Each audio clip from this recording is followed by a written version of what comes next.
There is a river. Not a river you can see on any map, but a river you can feel deep within your chest. Its current is strong. Its waters are restless. And whether we know it or not, every one of us is standing on its banks. On this side, life feels heavy. Our days are tangled with worries, ambitions, and the constant noise of wanting something more, fearing something worse. We run from one shore of distraction to another, but somehow, we never leave the same side. The same loneliness, the same longing, the same silent ache that no achievement seems to heal. Across the water lies another shore. It's quiet there, not the kind of quiet that's empty, but the quiet that's full of presence, of knowing, of peace so steady that no storm can disturb it. This is not the peace you get from a weekend away, or from ticking all the boxes of a perfect life. This is the peace that doesn't need conditions, the kind of peace that cannot be taken from you. But between here and there is the river, and the river is wide. It's made of every fear we have not faced, every craving we have not released, every wound we have not healed. It is the restless tide of our own mind. Most people spend their whole lives walking along the bank, looking for a bridge that doesn't exist. They try to bargain with the current, chasing pleasure, distracting themselves, telling themselves they will cross someday when life slows down. But the river doesn't wait. The water moves, and so does time. And then there are those who understand a deeper truth. You don't need a bridge. You need a raft. That raft is mindfulness. Not the trendy word you've seen printed on coffee mugs, but the living awareness that anchors you to this moment. The only place the river can truly be crossed. Mindfulness is not about escaping the world. It's about seeing it so clearly that its illusions lose their grip. It is the steady vessel that carries you across, no matter how unpredictable the waters become. When you stand on that raft, you begin to notice something remarkable. The river doesn't fight you anymore. The waves are still there, but they no longer pull you under. You can feel them rise and fall, yet you remain steady. You are no longer just surviving the current, you are moving with it, guided by the quiet power of awareness. And as you drift closer to the other shore, you realize the journey was never about conquering the river. It was about learning to travel it without losing yourself. For the river is not an obstacle. It is the very path you must take. The closer you move toward it, the more you realize the other shore is not a place. It has no borders, no gates, no sign that says you've arrived. It lives in a different dimension, not somewhere out there, but somewhere in here. You might think of it as perfection, but it isn't that. Perfection is still a concept, and concepts belong to the restless mind, the same mind that has kept us pacing the same bank of the river. The other shore is something far more simple, yet infinitely more profound. It is the direct experience of being free. Free from the constant pull of desire, free from the sharp sting of anger, free from the fog of ignorance that blinds us to what is real. It is a freedom so complete that even the idea of me and mine begins to dissolve, leaving only the quiet clarity of awareness itself. This is what the Buddha called nirvana. Not a distant heaven, not a place reserved for saints, but a state of mind that can be touched here and now. It is the absence of the fires that burn within us, greed, hatred, and delusion, and the presence of a mind that sees reality as it truly is. From the outside, someone living on the other shore may not look any different. They still walk, speak, eat, and work. They still face the changing seasons of life. But inside, they are untouched by the storms that once ruled them. Imagine a candle flame in a room without wind, steady, unwavering. No matter who walks in, no matter what they bring, the flame remains. That is the nature of a mind resting on the other shore. But here is the paradox. You cannot reach it by grasping. The more you strain, the further it seems. This is because the other shore is not something to possess. It is something you stop covering up. It's been with you all along, hidden beneath the noise of your own thoughts. You don't build it, you uncover it. You don't earn it by collecting more. You reveal it by letting go. And yet, knowing this, the question remains. If the other shore is already here, why do we feel so far from it? The answer lies in the weight we carry, the afflictions that keep our feet chained to this side of the river. If the other shore is always here, then why do we feel trapped on this one? It is because we are not only standing by the river, we are carrying stones, heavy ones. Some are sharp with anger, some are slick with desire. Some are so old we've forgotten when we picked them up. Yet we keep walking with them, wondering why our steps sink so deep into the mud. In the language of the Buddha, these stones have a name: kleshas, the mental afflictions that cloud the mind and chain the heart. There is the pull of craving, the restless hunger that whispers just one more achievement, one more possession, one more person to fill the hollow spaces inside. But the hunger never ends because craving is not asking for what is real, it is asking for a mirage. Then there is aversion, the instinct to push away anything that feels unpleasant. A sharp word, an unexpected loss, a moment of discomfort.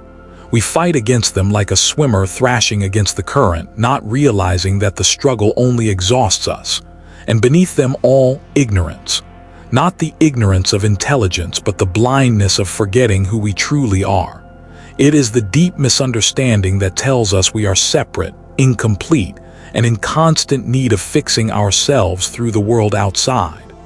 In our time, these ancient afflictions have taken on modern disguises. Craving looks like the endless scroll through glowing screens. Aversion hides in the urge to block, unfollow, and avoid anything that threatens our comfort zone. Ignorance. It appears in the quiet despair of those who have everything they thought they wanted, yet still feel empty. These afflictions don't just live in the mind, they shape the world we see. When anger colors your thoughts, the whole sky seems dark. When desire takes the wheel, every road looks like a chase. And when ignorance covers your eyes, even the most peaceful moments pass unnoticed. The tragedy is not that we have these afflictions. The tragedy is that we mistake them for ourselves. We say, I am angry, I am jealous, I am afraid. But these are not who we are, they are passing storms in the sky of our awareness. And yet, even a passing storm can sink a raft if we don't know how to navigate it. That is why the practice of mindfulness is not optional. It is essential. Without it, the stones remain heavy, the storms unpredictable, and the river impossible to cross. But once you begin to see these afflictions for what they are, not enemies, not identities, just whether something changes, the grip loosens, the load lightens, the waters become less frightening. Still, knowing the river is dangerous is not enough. We need to understand how to build the raft that will carry us across. The river will not calm for you. Its currents will not pause out of kindness, nor will the winds ask your permission before they change. The water moves because that is its nature. If we wait for the river to be still before we cross, we will wait for the rest of our lives. That is why we need a raft, not a fragile one built from hurried resolutions and momentary motivation, but one woven carefully from presence itself. This is mindfulness, the practice of inhabiting each moment fully, without being dragged into the undertow of thought and reaction. Mindfulness is not a technique for controlling life. It is the art of meeting life exactly as it is and not drowning in it. Picture it, you're in the middle of the river. The current tugs at you. The waves rise.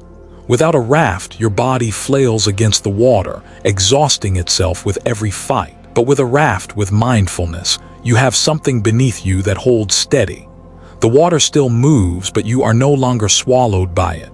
Mindfulness works like the planks of that raft, each one laid by a different quality of awareness. A plank of breath, the simple, steady rhythm that returns you to now. A plank of observation, seeing thoughts and feelings without leaping to believe them. A plank of acceptance, allowing what is here to be here, without trying to repaint the sky. Bound together, these planks form a vessel strong enough to carry you over even the fiercest waters. And here's the paradox that makes mindfulness so powerful. The river doesn't have to change for your journey to succeed. You don't have to remove every wave, silence every gust of wind, or drain the waters of all danger. The raft doesn't make the river safe, it makes you stable. Without mindfulness, each affliction becomes a hole in your vessel. Anger tears the edges, desire rots the wood, ignorance loosens the bindings. But with mindfulness, you notice the damage as it begins, repairing it before the whole raft sinks. This is why the Buddha called mindfulness a guardian of the mind. It stands watch, alert but gentle, neither clinging to what it sees nor pushing it away. It is not a soldier in battle, it is the quiet light of a lantern, revealing the way forward even in the darkest night. And just as a raft must be used, not worshipped, mindfulness is not an ornament to display when life feels calm. It is meant for the middle of the storm when the water is cold, the sky is low, and the far shore seems impossibly far away. In those moments, you will discover the truth. The raft is not built in a single day. It is built each time you return to the present, each time you take a conscious breath instead of a restless one, each time you see a thought rise and fall without climbing aboard. The more you practice, the more your raft becomes part of you. And when that happens, the river is no longer an enemy. It becomes the very road that carries you home. But even the strongest raft must be built on a solid foundation. Without that, the first flood will wash it away. And so, the question becomes, how do we lay that foundation so that mindfulness can truly hold? A raft doesn't appear out of thin air. It is built piece by piece, choice by choice, moment by moment. Mindfulness is no different. The mistake many make is thinking they can leap into the middle of the river with nothing beneath them and somehow make it across. But a raft is not built in the flood. It is built on the shore, long before the waters rise around you. The Buddha spoke of 3 essential timbers for this work: sila, samadhi, and panya, morality, concentration, and wisdom. They are not abstract ideals. They are the beams and bindings that hold the vessel of mindfulness together. Morality is the wood that gives the raft its shape. It means living in a way that does not deepen the suffering of yourself or others. Every time you choose honesty over deceit, kindness over cruelty, restraint over indulgence, you are laying a plank that will hold strong when the current tests it. Without morality, the raft warps. It may float for a while, but eventually the gaps will swallow it whole. Concentration is the rope that binds the planks together. It gathers your scattered attention into a steady stream so the raft does not come apart in the first wave. This is the practice of staying with one breath, one step, one act, instead of letting the mind dart endlessly from one shore to the other without ever crossing. Wisdom is the compass. Without it, you may row in circles, mistaking movement for progress. Wisdom comes from seeing clearly that the river is impermanent, that afflictions are not who you are, and that clinging even to the raft will keep you from the shore. But a raft is not only theory. It must be built with the hands of daily life. When you eat, can you taste each bite without racing ahead to the next? When someone speaks, can you listen without rehearsing your reply? When anger rises, can you notice it without feeding it more fuel? These small acts are the nails and knots of the raft. They are humble, almost invisible.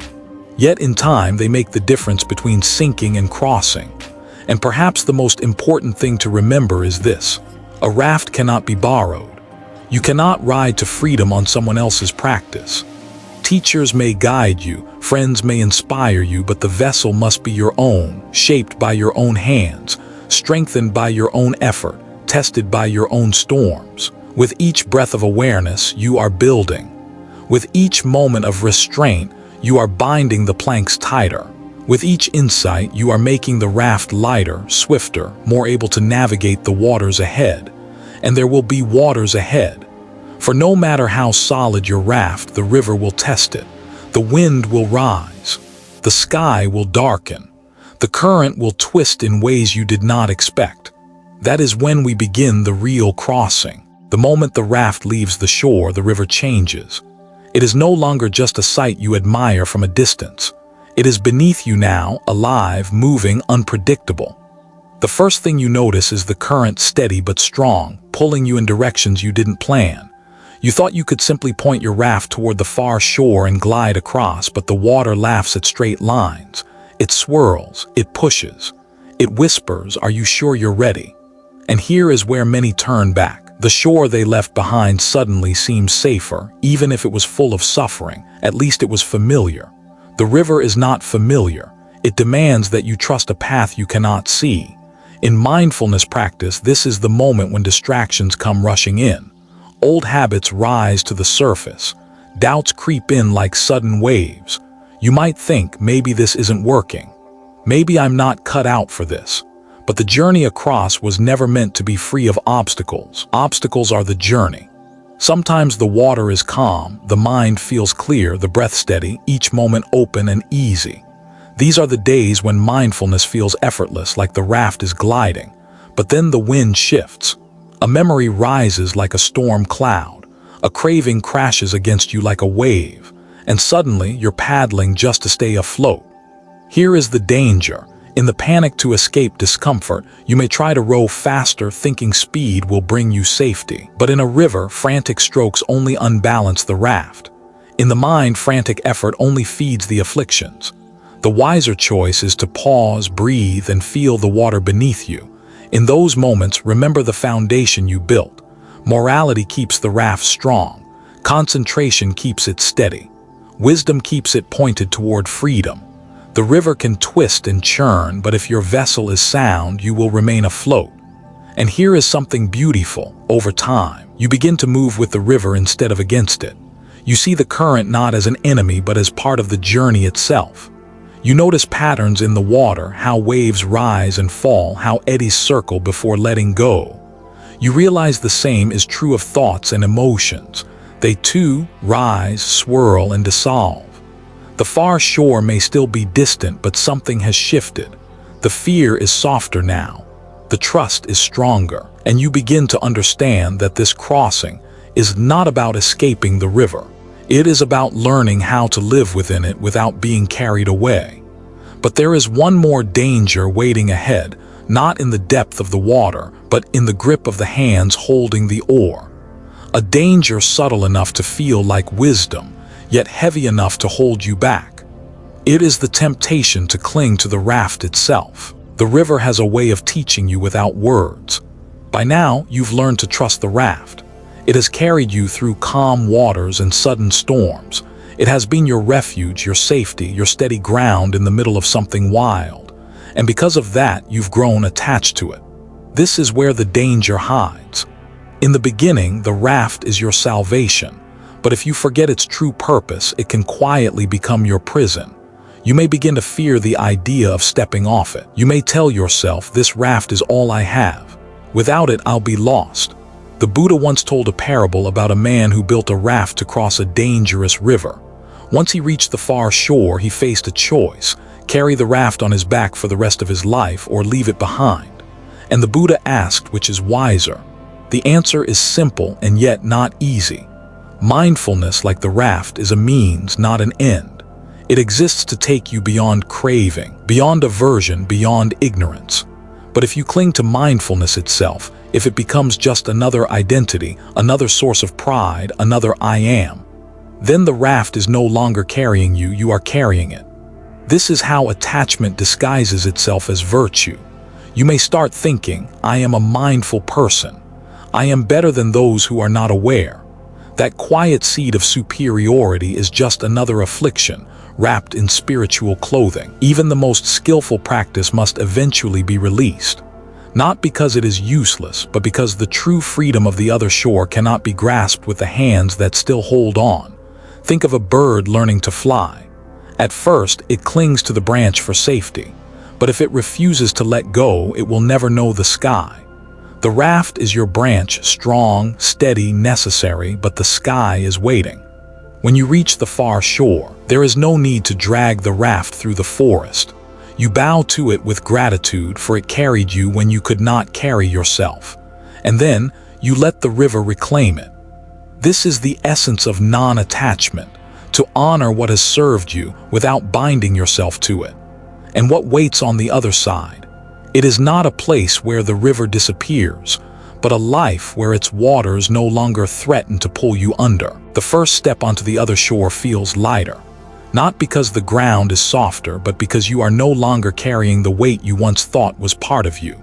The river is still there, flowing as it always has. The wind still shifts. The world still changes. But here it no longer rules you. Life on the other shore is not about escaping the world. It is about living in it without being bound by it. The noise of craving may still pass through your mind, but it does not take root. Anger may knock at your door, but it finds no room to stay.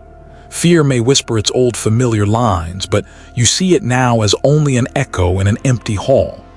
There is a steadiness here, not the kind that depends on good days and easy paths, but the steadiness that comes from knowing that storms are temporary and that you are not the storm.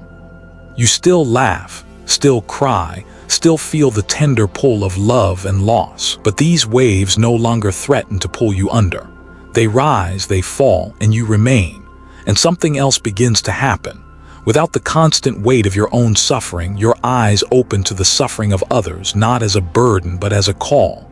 You see people still standing on the far bank, searching desperately for a bridge that will never appear. You remember how it felt to be there, believing you were alone, believing the current was too strong. And in that moment, compassion moves through you like the river's own current, not forced, not manufactured, but natural as the breath you take without thinking. Some will ask you what life is like here. You may try to explain, but words will always fall short. How do you describe the taste of water to someone who has only known thirst? How do you explain freedom to someone who has only known chains? The truth is, the other shore is not a secret place for the lucky few. It is the natural state of a mind that has stopped grasping at the waves. It is the clarity that comes when the mud settles on its own. And yet, this journey is not only for you, because the real gift of reaching this side is realizing that the river is not just yours to cross. It is the same river for all of us, which means that once your feet are steady on this shore, a new question begins to rise. Will you walk away in peace, or will you go back for the others? The far shore is peaceful, but it is not meant to be silent. When you stand here long enough, your eyes inevitably drift back across the water. You see them, friends, strangers, loved ones, still pacing the bank, still searching for a way across. Some are building rafts that will never hold. Some are too afraid to step into the current. And some don't even realize there's another shore to reach. At first, you might think it's their journey. They must find their own way. And that's true, no one can cross the river for another. But compassion whispers something deeper. You remember what it was like. You know the fear, the doubt, the exhaustion, and so you call out. Not to tell them what to do, but to let them know they are not alone. You share what you have learned, that the current is strong but not unbeatable, that the raft is built from awareness and not from wood, that the far shore is not a myth. Sometimes they listen. Sometimes they turn away. That's all right. Seeds take time to grow. You're not here to drag anyone into the water. You're here to point toward the place where the sky meets the earth and say, there is where you'll find freedom. Helping others across does not mean abandoning your own peace. In fact, it deepens it. Each time you guide someone to take a steady breath, to step onto their own raft, to trust the current, you remember your own crossing. The river becomes a shared teacher, and there's something miraculous in this. You discover that the far shore is not a fixed place at all. It expands each time another soul arrives. Every crossing enlarges the land beneath your feet, turning your own liberation into a wider home for many. Some will cross quickly. Others will take years. Some will build rafts so different from yours that you might not recognize them. But in the end, it doesn't matter how they arrive, only that they do. And one day, when you see another step onto this shore, dripping and breathless but alive, you will feel the river's current inside you once again. Only now, it carries not the weight of your own struggle, but the joy of knowing that freedom is never just yours to keep. Because the journey of crossing is also the journey of returning. The river was never truly out there. From the beginning, every ripple, every current, every shore you imagined, it all flowed within your own heart and mind. The other shore was not a distant place on some map. It was the moment you stopped fighting the water and began to let it carry you home. Every stone of doubt, every branch of clinging, every shadow of fear. They were the riverbanks inside you. And when you crossed them, it was not your feet that moved, it was your understanding. Now you see, the raft was never meant to be something you found. It was something you built breath by breath, choice by choice. And when it had carried you as far as it could, you let it go because freedom is not in the raft. Freedom is in the release. And the truth is, the river never ends. Life will place you at its edge again and again, moments of change, moments of loss, moments where the current seems too strong. But now you know. You know how to step in without fear. You know how to float without drowning. You know that the far shore is not a place, it's a way of being. So when you next find yourself by the water, remember, the river is not an obstacle, it is the path. And the shore you seek has always been within you. If these words have touched something in you, if they have helped you see the river in your own life more clearly, let this be just the beginning of our journey together.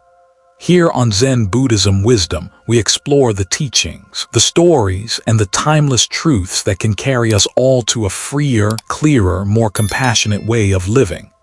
So if this message resonates with you, I invite you to subscribe, to join our growing community, and to walk or sail this path together. The river is wide, but we are not alone.